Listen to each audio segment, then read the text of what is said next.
하나님은 우리에게 복을 주시는 분이십니다. 다 같이 아멘 하실까요? 하나님은 우리에게 복을 주시는 분이십니다. 하나님은 결코 우리를 망하게 하시는 분이 아닙니다.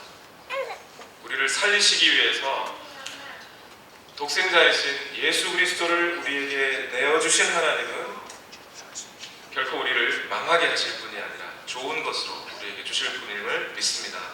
하나님은 우리에게 복을 주시는 분입니다. 그런데 사람들은 가끔 하나님이 주시는 복에 대해서 오해를 합니다. 오늘 우리가 착한 일을 하면 그에 상응하는 대가로 복을 주시는 것으로 생각을 할 때가 많습니다. 예를 들면 돈 많은 사람을 보면 저 사람은 돈을 많이 벌 만한 착한 일을 하였고 그래서 하나님께서 그에게 복을 주셔서 돈을 많이 주신 것으로 이해합니다. 그래서 그 돈을 많이 벌게 된 부자들을 우러러보면서 복 받는 비결이 뭡니까? 하고 물어보게 되죠. 그것이 복인 것으로 여깁니다. 그런데 한번 이렇게 생각해 보시죠. 오늘 어린아이가 사탕을 달라고 어머니에게 떼를 씁니다. 그 사탕이 그 아이는 정말 갖고 싶은 것이겠죠. 근데 그것이 아이에게 복이겠습니까? 우리는 하나님이 부어주시는 복에 대해서, 블레싱에 대해서 우리는 우리가 좋은 것, 내가 갖고 싶은 것, 내가 원하는 것을 갖는 것으로 여길 때가 많습니다. 그래서 가난한 것도 나는 돈 벌고 싶은데 그래서 돈이 많았으면 좋겠는데 왜 나는 이렇게 가난할까? 나는 하나님이 복을 주시지 않은 것일까를 생각할 때가 있어요. 그런데 복에 대해서 이렇게 생각하다 보니까 더욱 심각한 문제는 이 복이라고 하는 것을 오늘 우리가 갖고 있는 개념대로 우리가 갖고 있는 생각대로 복을 이해하고 성경에 8복이 있으니까 8가지의 복을 이야기하고 있으니까 블레싱에 대해서 똑같이 그렇게 생각을 하기 시작합니다. 사람들이. 예수님의 산상수훈의 첫 번째 내용으로 나오는 것이 8복인데 마음이 가난한 사람부터 의를 위하여 핍박받는 사람에 이르기까지 8종류의 복에 대해서 말을 하고 있기는 합니다. 그런데 이 말씀들을 하나님께 복을 받을 조건이나 자격으로 이해하기 쉽습니다. 예를 들면 이런 거예요. 마음이 가난한 사람은 복이 있다. 하늘나라는 그들의 것이다. 라고 하니까 하늘나라의 복을 받으려면 마음이 겸손해야 되는구나. 내 마음을 비워야 되는구나. 그래서 마음을 비워내면 하나님께서 돈을 많이 주시겠지라고 생각해요.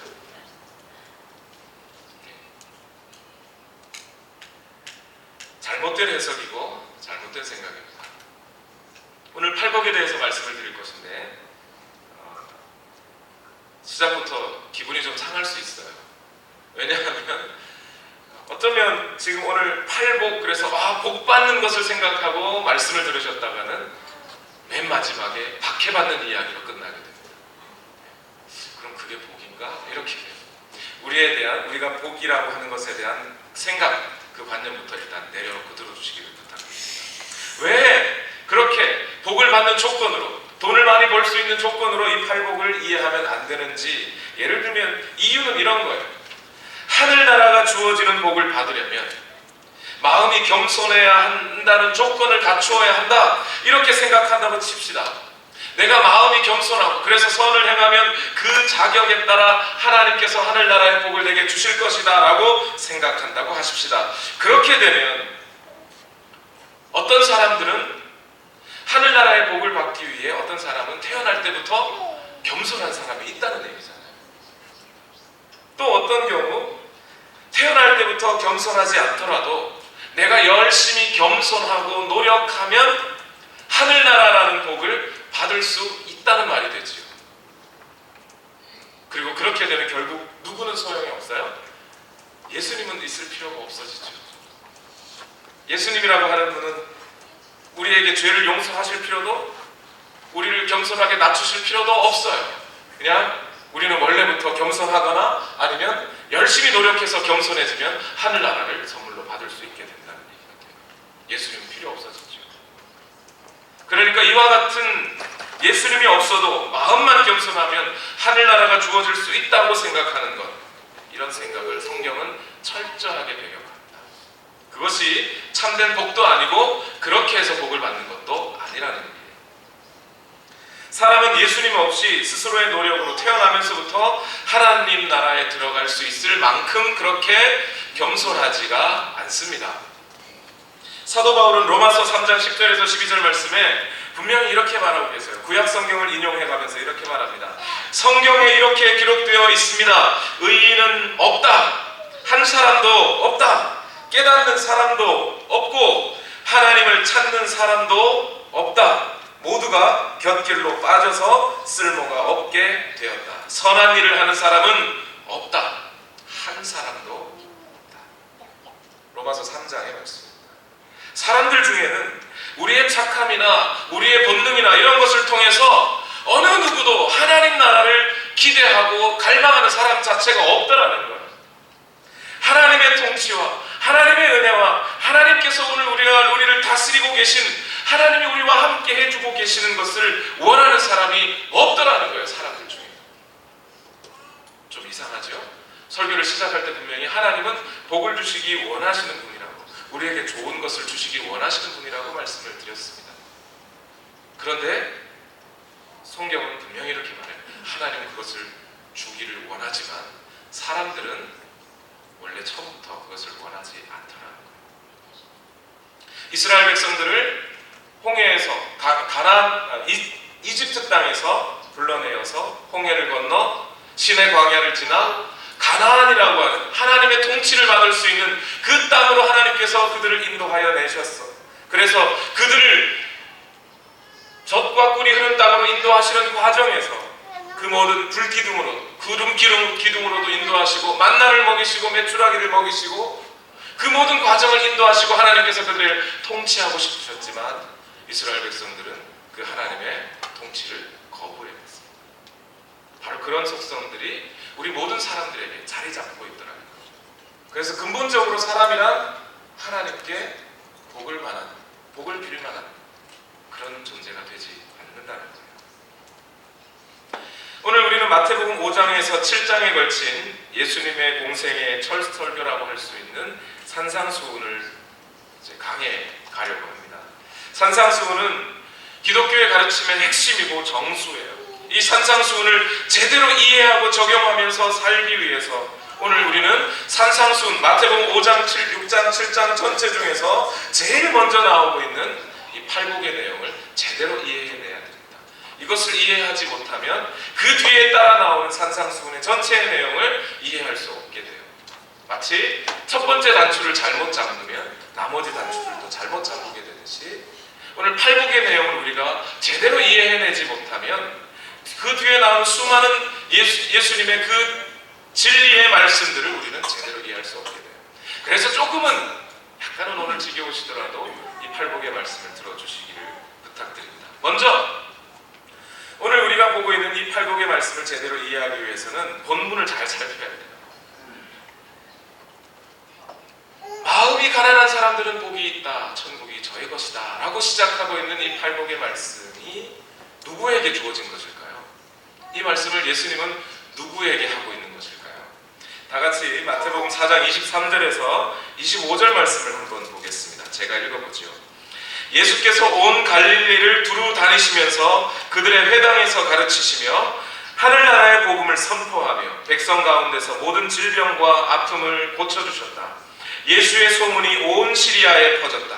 그리하여 사람들이 갖가지 질병과 고통으로 앓는 모든 환자들과 귀신 들린 사람들과 간질병 환자들과 중풍병 환자들을 예수께로 데리고 왔다. 예수께서는 그들을 고쳐주셨다. 그리하여 갈릴리와 데가볼리와 예루살렘과 유대와 요단강 건너편으로부터 많은 무리가 예수를 따라왔다. 라고 말하고 있어요.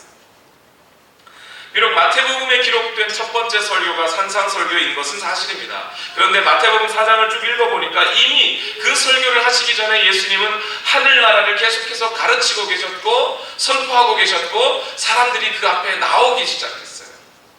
그래서 그 사역을 통해서 예수님은 그 사역을 통해 이 세상의 어둠에 빛을 비춰주시고 죽음의 생명을 부여하고 계시고 의가 없는 곳에 하나님의 의를 심는 사역을 이미 하고 계셨습니다.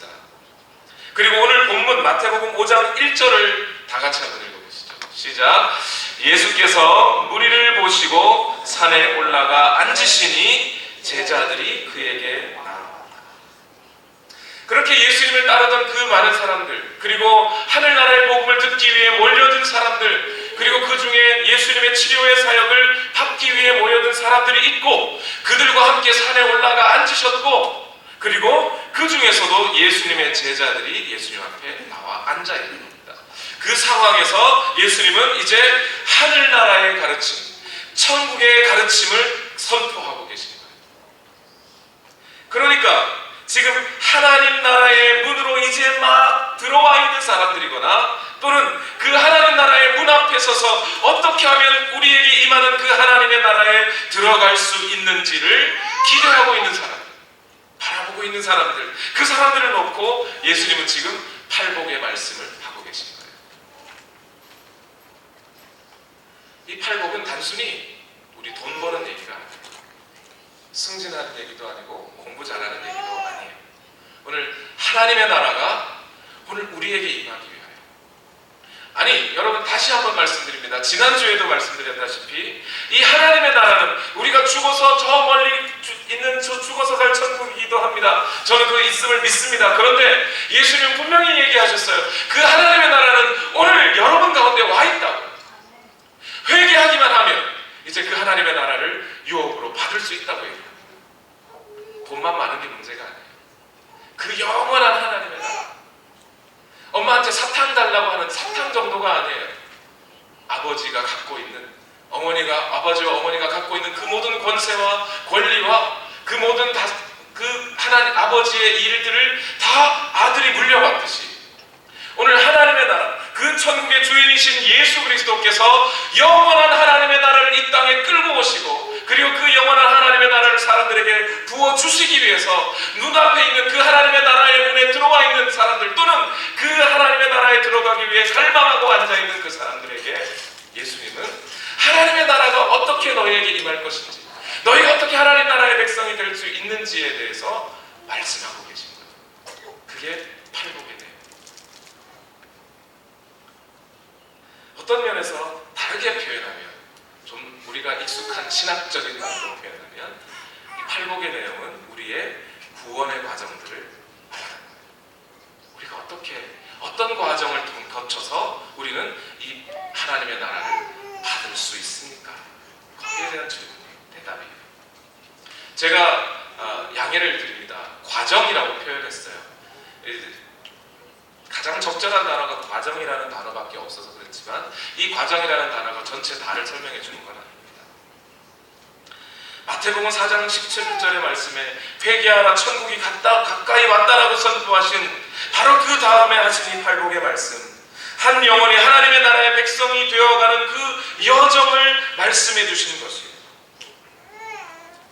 여기서 여러분께 부탁드립니다. 이 팔복은 무슨 기계적인 단계나 순서인 것은 아니에요. 그러나 이 팔복의 의미는 우리 모두가 다 그리스도인이라면, 오늘 우리가 하나님의 나라를 유업으로 받고 있는 그리스도인이라면 누구나 다 이 과정들을 거치게 되어 있어요. 그리고 또 한 그리스도인이 하나님의 나라를 유업으로 받기 위해서는 이 8가지의 과정들을 다 거치게 되어 있어요. 그리고 나서 돌아보면 그 과정 중에는 잘 몰랐지만 내가 이럴 때가 있었구나, 내가 이랬었구나 라는 것을 발견하게 됩니다. 먼저 하나하나 살펴보죠. 제일 먼저 예수님이 시작하면서 마태복음 5장 3절에 팔복을 이렇게 시작하고 있어요. 다 같이 읽어보겠습니다. 시작. 마음이 가난한 사람은 복이 있다. 하늘나라가 그들의 것이다. 마음이 가난하면 복을 받는다가 아니고, 마음이 가난한 자들에게는 하나님의 나라가 임합니다. 그 하나님의 나라가 임하는 것이 그들에게 복이라는 얘기예요.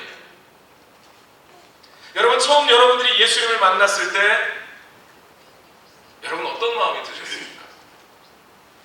하나님의 나라가 있다는 것을, 그 영원하신 하나님의 나라가 있음을 알았을 때 여러분 마음에 어떤 생각이 드셨나요?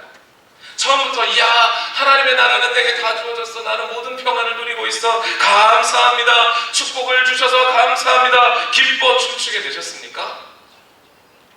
여러분 처음 예수님을 만났을 때 여러분 자신에 대해서 나는 누구라고 생각하셨습니까? 누구나 다 우리가 하나님 앞에 서는 순간 나는 가난한 자임을 발견하게 됩니다. 내게 말씀하시는 그 예수님 앞에 나는 죄인이라는 걸 발견하게 돼요. 마음이 무너지기 시작합니다. 누구처럼요? 물고기 잡던 베드로처럼. 아무것도 잡지 못한 채 어느 날 아침 조용히 그물을 정리하고 있는데 그에게 예수님이 찾아오셨어요. 그리고 예수님은 아무런 다른 이유 없이 이 베드로에게 말합니다. 깊은 곳으로 가서 그물을 던져봐라. 그 갈릴리 바다에서 잔뼈가 굵었던 베드로는 이 시간대면 도저히 물고기가 잡히지 않는다는 걸 알고 있어요. 그럼에도 불구하고 말씀에 의지하여 깊은 곳으로 가서 그물을 내립니다. 그물을 올렸더니 어떻게 됐어요? 그물이 찢어질 만큼 많은 물고기가 잡혔습니다. 베드로가 그 다음 어떻게 하나요? 할렐루야, 당신 나와 함께 동업합시다. 이제부터 당신과 내가 함께 동업하면 물고기가 어디 있는지 다 알아서 완전히 내가 부자가 될 것 같습니다. 라고 했나요? 아니요. 그 능력의 하나님, 하늘나라를 끌고 내려오시는 그 예수님을 베드로가 처음 만나는 순간, 인격적으로 예수님을 만나는 순간 베드로의 고백은 이렇게 고백합니다. 시몬 베드로가 이것을 보고 예수의 무릎 앞에 엎드려서 말하였다. 주님, 나에게서 떠나주십시오. 나는 죄인입니다. 이것이 무너진 마음, 가난한 마음이에요. 궁핍한 마음이에요. 내가 아무것도 가진 것이 없다는 것을 발견하고 어떻게 내가 과연 하나님의 나라에 들어갈 수 있을지를 생각하며 마음을 궁핍하게 갖는 사람. 이게 첫 번째 우리가 하나님의 나라를 받게 되는 과정이 있습니다. 두 번째 어떻게 됩니까? 이렇게 하나님의 나라에서 자신의 완전한 파산을 발견한 사람은 그 마음도 파산하게 됩니다. broken heart가 되는 거예요. 그래서 슬피 울게 됩니다. 내가 어찌하여야 구원을 받을 수 있을까라고 탄식하게 됩니다. 팔복에서는 이렇게 말하죠. 5장 4절입니다. 슬퍼하는 사람은 복이 있다. 하나님이 그들을 위로하실 것이다.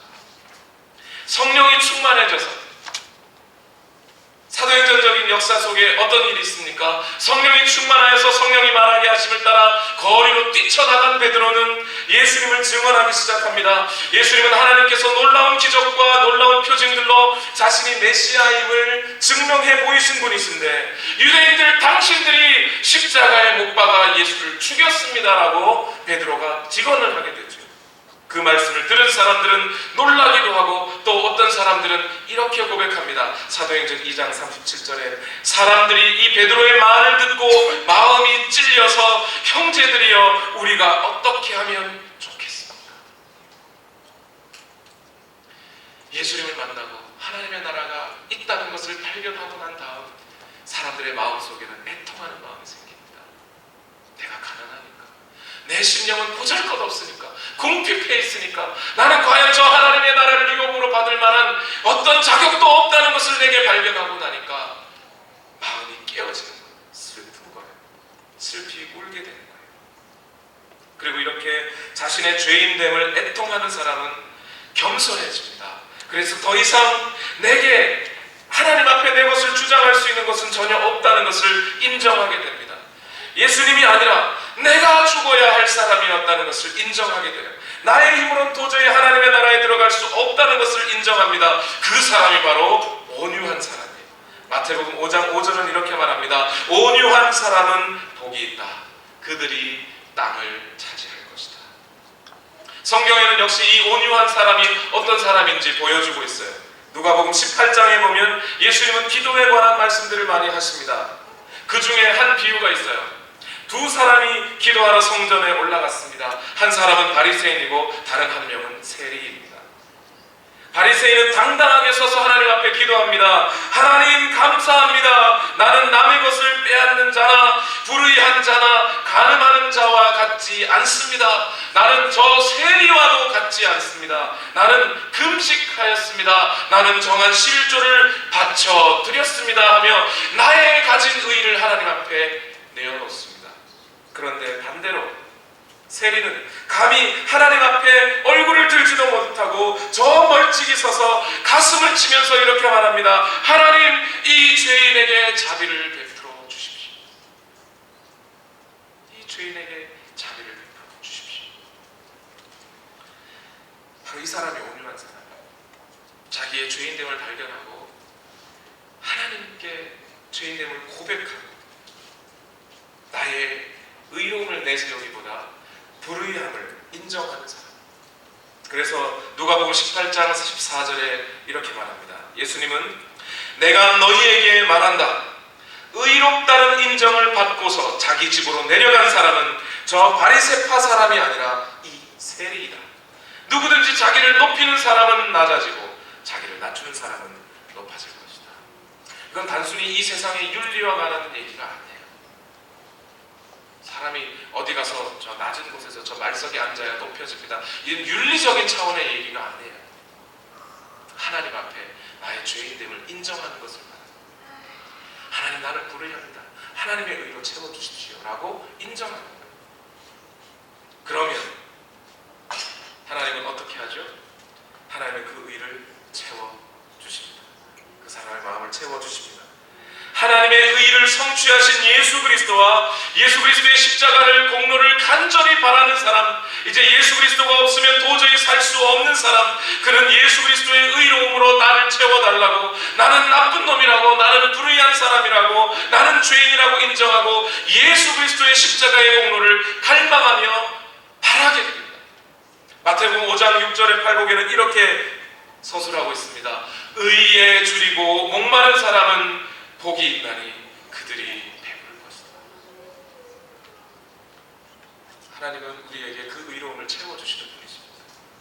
나는 불의하니까, 나는 죄인이니까, 나는 의롭지 않으니까, 내 생각과 마음은 항상 나쁠 뿐이니까 하나님, 나는 나쁜 놈입니다 하고 하나님 앞에 나아가면 하나님은 예수 그리스도의 그 십자가의 공로의 보혈의 능력을 우리에게 부어주시기 시작합니다. 이것이 예수님의 사역이었어요. 예수님은 자신의 사역에 대해서 요한복음 4장 14절에 이렇게 말씀하셨어요.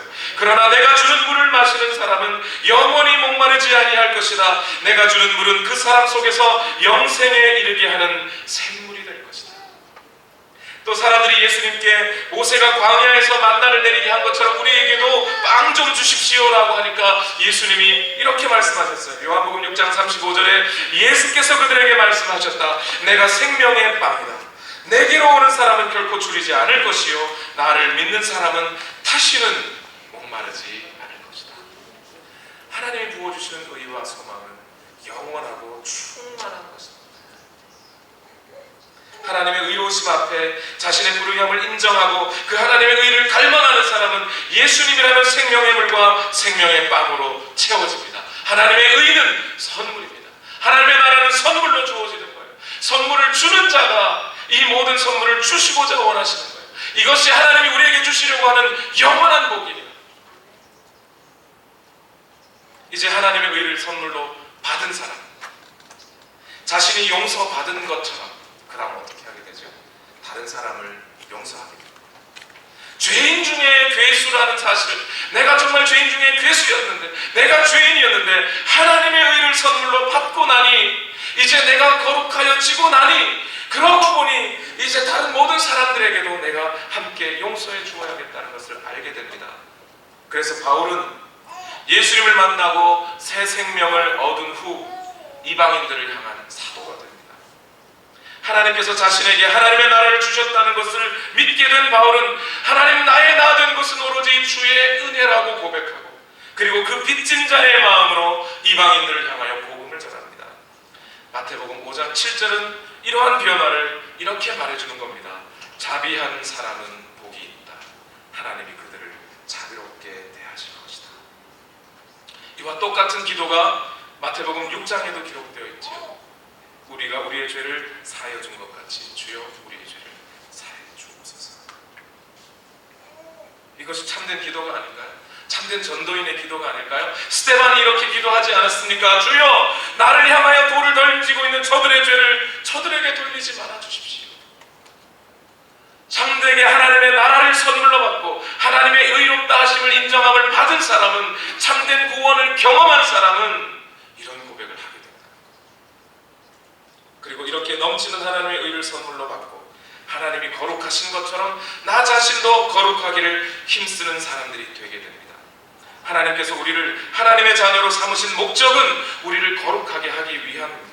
에베소서에서도 바울은 분명히 얘기했어요. 창세전에 그리스도 안에서 우리를 택하사 거룩하고 흠이 없게 하시려고 우리를 부르셨다. 마태복음 5장 7, 8절은 이렇게 말합니다. 마음이 깨끗한 사람은 복이 있다. 그들이 하나님을 볼 것이다. 여러분, 성경에는 대부분 다 하나님을 볼 수 없다고 그랬어요. 구약에서도 하나님을 볼 수 있는 사람은 아무도 없다고 그랬어요. 그런데 오늘 마태복음 5장 8절에 예수님은 분명히 얘기합니다. 마음이 깨끗한 사람이 하나님을 볼 것이다. 이것은 단순히 우리가 기도 많이 하고 수양을 해서가 아니라 예수 그리스도의 의를 받아가지고 이제 나는 거룩하여지기를 소망하고 하나님의 의를 인하여 살아가기를 원하는 그 모든 사람들이 하나님의 살아계심을, 역사하심을 보게 된다는 거예요. 경험하게 된다는 거예요. 오늘 여러분, 살아계신 하나님께서 여러분의 삶 가운데 임재하고 계심을, 하나님의 그 놀라우신 능력이 나의 삶을 바꿔놓고 있음을, 내 육체의 질병이 나아가고 있음을, 그 모든 은혜들이 하나님 내게 부어지고 있음을 정말 철저하고 살아있는 하나님을 그렇게 경험하고 싶으십니까? 마음이 청결해지셔야 돼요. 마음이 깨끗해지셔야 돼요. 그것은 내가 수양을 해서 깨끗해지는 게 아니라 나의 모든 존재를 예수 그리스도께 의지하고 예수 그리스도께서 나를 깨끗게 하시는 그 은혜를 경험할 때 가능합니다. 내가 해서 그런 게 아니라. 그렇게 마음이 깨끗하여 하나님의 살아있는 역사를 경험하게 되는 사람은 동시에 가는 곳마다 하나님의 평화가 일어나게 되어 있습니다. 여기에 이런 말씀이 적용되는 거예요. 행함이 없는 믿음은 죽은 믿음이다. 삶으로 드러나지 않는 의는 의가 아닙니다. 그래서 가는 곳마다 그리스도인들, 하나님의 나라를 선물로 받은 사람들은 하나님과 사람과 사람을 화평하게 만들어줍니다. 만약 내가 가는 곳마다 분열이 일으켜진다면 우리는 뭘 의심해 봐야 될까요? 나의 구원을 의심해 봐야 돼요. 내가 과연 하나님의 의를 입은 사람인가? 내가 하나님의 사랑을 입은 사람인가? 내 속에 하나님의 나라가 임하여 있는가? 찾아보죠. 마태복음 5장 9절은 이렇게 말하는 거예요. 평화를 이루는 사람은 복이 있다. 하나님이 그들을 자기의 자녀라고 불러주실 것이다. 예수님이, 하나님의 아들인 예수님이 그렇게 하셨던 것처럼 우리도 또한 예수님과 함께 하나님과 사람 사이를, 사람과 사람 사이를 화평케 하는, 평화롭게 하는 그 일을 해가는 사람들, 하나님도 그들을 너야말로 나의 아들이다라고 인정해 주시고, 또한 이 세상 사람들도 저 사람은 예수 그리스도의 제자가 분명해 라고 인정해 주게 됩니다. 그리고 그렇게 참된 그리스도인으로서 하나님의 나라를 알고 경험하고 사는 사람은 이 세상 사람과 이제는 더 이상 같은 사람이 아니에요. 우리가 어디서부터 시작했었죠? 마음이 가난한 사람으로부터 시작했어요. 마음이 가난한 사람은 여전히 세상에 발을 붙이고 있는지 몰라요. 하나님의 의를 여전히 못 받았는지 몰라요. 그런데 이제 팔복의 마지막에 와보니까 그 사람은 세상과 같은 사람이 아니에요. 이 세상 사람과 전혀 다른 사람이 되어 있어요. 이 세상의 가치관과 전혀 다른 가치관을 가진 사람이 되어 있어요. 이 세상의 의로움과는 전혀 다른 의로움을 갖고 있는 사람이 되었어요. 여러분, 그런 분들 맞으십니까? 여러분? 그런 사람들을 향하여 세상은 핍박을 합니다. 박해합니다. 알아주지 않습니다. 구박합니다. 소외시킵니다. 왕따시킵니다. 그런데 이 팔복의 마지막까지 와 있는 이 사람은 자기의 모든 무너짐도 알고, 죄인됨도 알고, 예수 그리스도께서 나를 위해 죽어주셨다는 것도 알고, 이제 마음속에 하나님의 의가 가득 들어차서 세상이 몰라줘도 만족한 사람이 됩니다. 이런 사람은 누가 5km 걸어가자고 하면 10km 걸어가줄 수 있는 사람이 됩니다. 오른손이 범죄하면 그것을 자르고서라도 하나님의 나라를 놓치지 않는 그런 사람이 되어 있습니다. 그는 완전한 사람이 되어 있습니다. 하나님의 나라에서 진정 크다고 일컬음을 받는 사람이 되어 있습니다. 하나님의 부르심을 입은 사람, 하나님의 의를 선물로 받고 그 받은 의가 삶의 변화, 인격의 변화로 연결되어 있습니다. 그래서 마지막에 이렇게 말하는 거죠. 나를 인하여, 의를 인하여 핍박을 받는 너희에게 복이 있다. 하늘나라는 너희 것이다. 팔복을 쭉 정리해봤습니다. 다음 주부터는 한 절 한 절 꼬치꼬치 진행하겠습니다.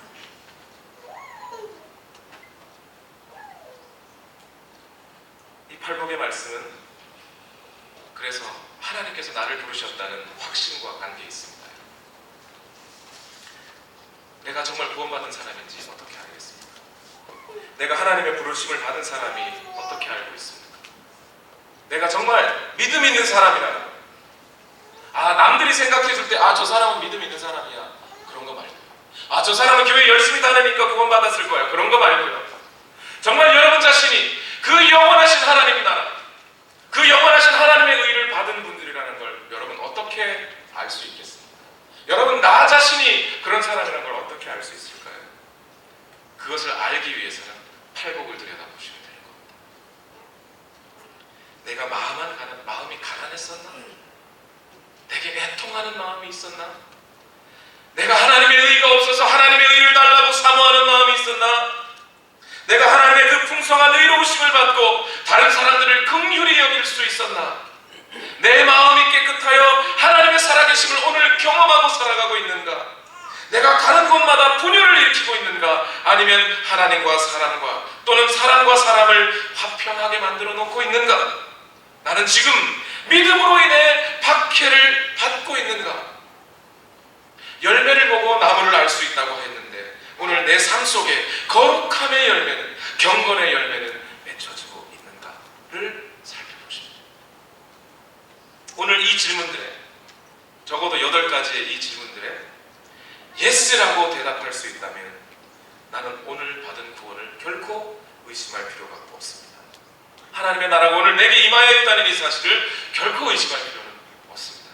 그런데 만약 이 한 가지 질문에라도 쉽게 예스하지 못한다면 우리는 아직 하나님 나라의 그 풍성함과 하나님의 영원한 의를 모르는 사람이거나 또는 오락가락하는 사람이거나 뜨겁지도 않고 차갑지도 않은 사람이거나 십자가에 올라가긴 했는데 못은 박히고 죽지는 않은 사람이거나 힘들기만 힘들죠.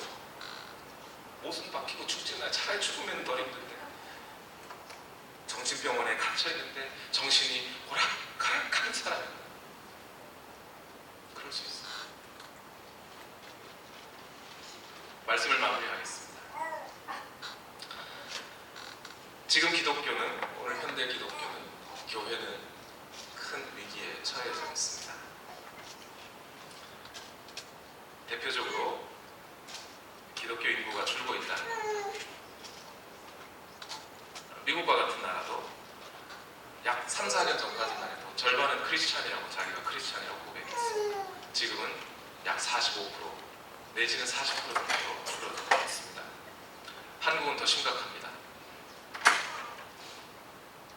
약 25%의 크리스찬이 있다고 자랑하던 때가 엊그제 같은데 청소년들 중에 예수님을 믿는다고 고백하는 사람은 단 45명, 약 50명의 학생들 중에 3명도 되지 않습니다. 지금 이런 일들이 왜 생겼을까요? 가장 큰 이유는 구원받은 것, 하나님의 나라보다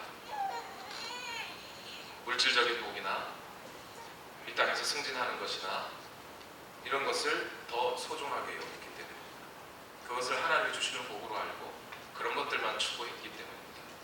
하나님이 우리에게 부어주시는 의와 하나님이 부어주시는 하나님의 나라와 그것을 소중하게 여기지 않고 하늘나라에 우리의 보물을 두지 않고 이 땅의 것에 보물을 두었기 때문입니다. 그러다 보니 자연스럽게 오늘 산상수훈의 말씀들은 단순한 윤리 규정들이 되어버리고 믿지 않는 사람들은 크리스찬들을 향해서 야, 너 산상수훈 말씀도 제대로 안 지키면서 하고 손가락질합니다. 어느 누구의 잘못이라기보다는 우리의 잘못인 것이 사실입니다. 그럼 어떻게 해야 할까요? 이제 우리는 이렇게 교회 인원은 줄어가고 있는 것을 그냥 인정하고 돌아서야 할까요? 어떤 분들은 말합니다. 호랑이를 잡으려면 호랑이 굴에 들어가야 한다고. 세상 사람들을 교회 안으로 끌어모으려면 세상 사람들에게로 가서 세상 사람들의 모습을 해야 한다고 말을 합니다. 그러면 세상 사람들도 교회로 오고 그 사람들이 원하는 것을 주면 교회로 사람들이 많이 들어오지 않겠느냐라고 합니다. 성경은 정반대의 얘기를 합니다. 우리의 의가 바리새인의 의보다 낫지 않으면 안 된다고 예수님은 말씀하십니다.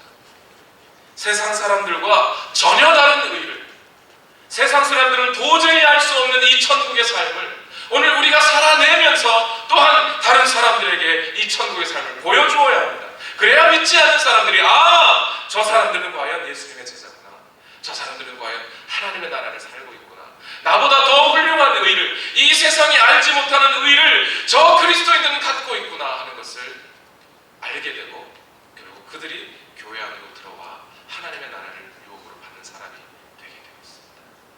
저는 여러분께 오늘 힘든 얘기를 드립니다. 이 하나님의 나라를 유혹으로 받는 것, 내 힘으로 되는 것은 결코 아닙니다. 그런데 하나님은 거기에 한 가지 중요한 조건을 달아주셨습니다. 그것은 뭐냐면 회개하라는 것이었습니다.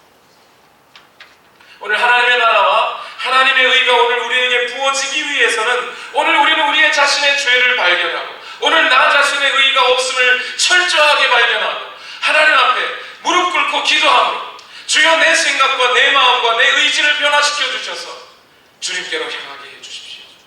그리고 그 예수 그리스도의 의를 내게 부어 주십시오 라고 무릎 꿇어야 합니다. 그러할 때 오늘 하나님의 의는 우리에게 부어지고 하나님의 위로가 오늘 우리에게 임할 것이고 하나님께서 우리를 향하여 너희 안에 내 의가 들어있으니 너희는 세상의 빛이라 너희는 세상의 소금이라 하면서 하나님께서 우리를 하나님의 자녀로 인정해 주시고 바로 그 하나님의 나라가 오늘 우리 가운데 임할 때 이 세상은 우리를 통하여 하나님을 발견하고 예수 그리스도를 발견하게 될 것입니다. 기도하겠습니다.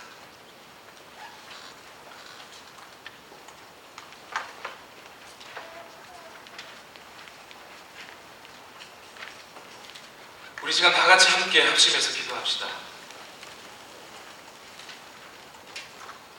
하나님은 지금 우리에게 이 복을 부어주시기를 원하십니다. 어린아이가 사탕을 달라고 하듯이 내가 원하는 돈, 명예, 권력이 아니라 하나님은 오늘 우리 불의한 우리에게, 지혜 없는 우리에게 하나님의 나라를, 천국을 주시기를 원하십니다. 그 하나님의 다스림을 주시기를 원합니다. 하나님이 우리와 함께 하고 있으시기를 원하십니다. 하나님은 우리에게 말씀하시고 싶어 하시고 하나님은 오늘 우리에게 하나님의 은혜를 부어주시기를 원하십니다. 우리의 마음을 열고 나의 낮은 것을, 나의 가난함을 인정하고 예수 그리스도를 받아들이고 이제 그 예수 그리스도만, 나는 죽고 예수 그리스도로 사는 그 사람에게 하나님의 의는 강력하게 부어질 것입니다. 오늘 이 시간 다 같이 함께 기도하실 때 주여 내 상한 마음 치료하여 주옵소서. 오늘 팔복의 말씀 그대로 나의 가난한 모습을 돌아봐 주옵소서. 나의 애통하는 마음을 돌아봐 주옵소서. 내가 주님 무너졌습니다. 예수 그리스도의 의가 필요합니다. 오늘 이제 이 세상이 나를 박해할지라도, 이 세상이 나를 몰라줄지라도 나는 예수 그리스도로 살겠습니다. 다짐하며 간구하며 주님 앞에 나아가겠습니다. 다 같이 기도하겠습니다. 살아계신 아버지 하나님, 오늘도 하나님의 은혜와 사랑을 간구합니다. 주여 역사하여 주옵소서. 하나님 역사하여 주옵소서. 주의 사랑으로, 주의 능력으로, 주의 말씀으로 오늘 우리를 채워주시옵소서. 주의 영이 오늘 우리를 인도하여 주시기를 원합니다. 아버지 하나님 함께하여 주시옵소서. 임하시네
살아계신 아버지 하나님, 오늘 우리는 우리가 어떻게 예수님을 믿게 되었는지 그 과정을 돌아보았습니다. 오늘 하나님의 나라가 어떻게 우리 마음 가운데 임하게 되었는지를 발견하였습니다. 그 하나님의 나라의 풍성함과 그 하나님께서 내 마음과 생각과 나의 모든 일상까지도 다스리고 계시다는 이 사실이 내가 하나님과 교제하고 있고 예수 그리스도의 보혈의 능력을 인하여서 내 죄는 사하여지고 오늘 내가 하나님의 음성을 듣고 있고 오늘 내가 성령의 음성을 듣고 이 살아계신 하나님과 함께 살아가고 있다는 이 사실이 이 세상에 그 어떤 천금을 준다 해도 바꿀 수 없습니다. 이 세상에 그 어떤 명예를 준다 해도 바꿀 수 없습니다. 이 세상이 나를 핍박한다 하여도 돌아가지 않겠습니다. 주여, 이제 오늘 우리의 마음을 정하였사오니 우리가 이 하나님의 나라를 우리 마음속에 우리 심령 가운데 임하여 있는 이 하나님의 나라를 영원히 품고 달려가게 하여 주시옵소서. 하나님의 은혜가 하나님의 능력이 영원토록 이 자리에 모인 우리 모든 성도들에게 임하게 하여 주옵소서. 이제는 우리 구주 예수 그리스도의 무한하신 은혜와 하나님 아버지의 만극하신 사랑과 성령님의 교통하심, 오늘 우리 이 자리에 모인 모든 성도들 머리 위에 그들의 일상생활 중에 가정에 직장에 학업에 영원토록 임하여 주시옵기를 예수님의 이름으로 간절히 축원하옵나이다. 아멘.